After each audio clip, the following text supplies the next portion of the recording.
Have you ever gone to your parents' house in the afternoon or maybe in the evening for dinner, and you get there and your mom is like, oh, your father, he's just grumpy. He gets this way every afternoon. Have you ever considered that maybe that's Sundowners, or you have a loved one with dementia and they use that phrase Sundowners a lot? And you want to know, what is Sundowners? Why do they keep using that phrase, and what does that mean? So in this video, let's chat. Let's talk about what Sundowners is, and I'll give you 9 simple tips that may help you in dealing with someone going through Sundowners every afternoon. Hi, I'm Janie. Welcome to my channel, Raising Mom with Janie, and this is our adventure as my mom goes through this Alzheimer's journey. So exactly what is Sundowners or Sundowning? It is classed as a phenomenon that happens to those who suffer from dementia, and it typically occurs late afternoon or early evening, and some symptoms they may exhibit at that time or in the evening is they become scared. They start acting restless. They start getting anxious. A lot of anxiety is expressed. My mother wrings her hands a lot when she's anxious. Become confused. They get agitated very easily or high anxiety. They become very emotional. Sort of like a teenage girl going through puberty. One moment they're laughing and then they're crying, and you have no idea what just set any of that off. You'll find that they'll become more aggressive. Men in particular, I think, have this problem, or grumpy, as my grandmother used to say. He's so grumpy now. Yeah, that tends to happen more in late afternoon. They're tired. They may have been overstimulated. Those are things that will throw them into Sundowners. They may start asking you repeated questions over and over again, and even though you just told them that answer 5 seconds ago, they're going to ask you again. Typical questions that I get from my mom is, what time is it? Or, does grandma know I'm here? They'll start pacing. Some of them will even escape. If they have a form of dementia, the most likely time that they're going to escape is when they're going through to Sundowners. It's just this desperate need to get somewhere. They don't know where they're going. They just are trying to escape from where they're at. I feel they're trying to find their way home. They just don't know where home is anymore. So let's move into those helpful hints that I promised you. So number 1 is establish a routine, especially in the evening. They need routine that keeps them centered, that keeps them grounded. Number 2 is, if at all possible, limit their naps during the day. The more they nap during the day, the less they're going to sleep at night. And also, nighttime, they get restless, they get up. Number 3 is to provide natural light. I strive strongly to take my mother outside every day to get at least 15 minutes of natural daylight. And this includes in the winter. Luckily for me, I live in the South. I don't know if you picked that up by the accent, but I live in the South and I'm able to do that. In the winter, I have to bundle her up really well, but I still get her out there to get that 15 minutes of daylight. And if you live in an area where that's not possible, they do have natural light lights available on Amazon. They're great to use. Number 4, you want to keep the evening as calm as possible. I know that's not always easy, but try to keep it calm, sedate.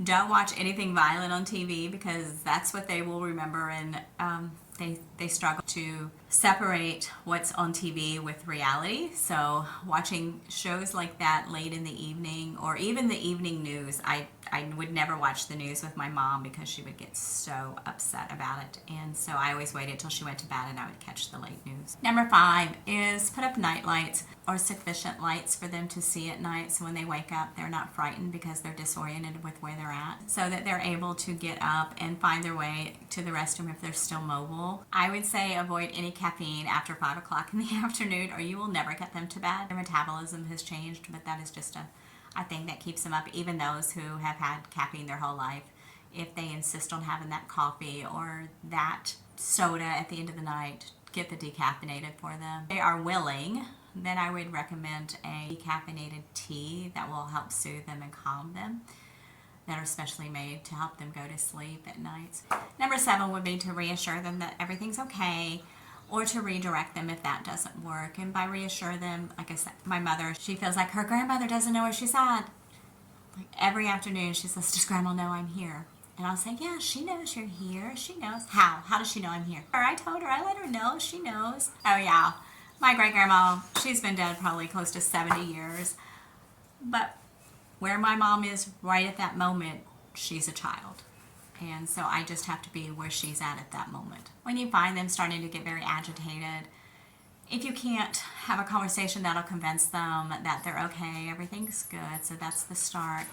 And if that doesn't work, then redirect them. Find something that will work. Get them distracted with a puzzle or an activity, or say, hey, can you help me do this? And like, I have laundry I need to do. Oh, or can you dust this table for me? Something that they're capable of doing that not only distracts them, but gives them a sense of accomplishment. Number 8 is you want to make sure their environment is safe and comfortable. And there's nothing that could be a fall hazard, and that it's well lit. Number 9, if you try all of this and they're still struggling, and it is sometimes hard to watch them because they do struggle, and they're getting up in the middle of the night, they're restless, you just cannot calm the anxiety and the anxiousness in them, then I would seek medical advice and see what they recommend.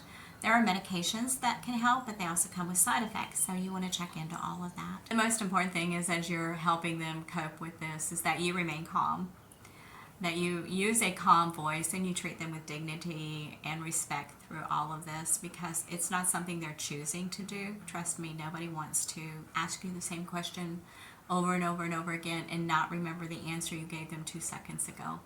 It is very scary and frustrating for them, and you have to keep that in mind. And they are not deliberately doing any of this to you. That is probably the hardest thing to remember as you're getting frustrated, because it does become very frustrating sometimes. Some days are worse than others. I know on days that are rainy or cloudy, it is going to be much more challenging for my mom, and therefore much more challenging for me when I go to visit her. And so I go in there prepared for that and ready to start conversations with, like, a photo album or a book. Let's put this book together. Let's do this puzzle. Anything that will give her a sense of accomplishment and get a conversation started with her. I hope that you got just a little bit out of this. These are my suggestions, and I hope that they help you. I have used each and every one of these on more than one occasion, and they do come in handy. If you found any of this information just a little bit helpful, would you please hit the subscribe button, because it will keep you informed with future videos that I may upload, as well as it helps my channel grow to provide more information for those of us who need that out there. I hope that you have a wonderful day, and remember, life is a gift. Please cherish it always. Have a great day. Thanks. Bye.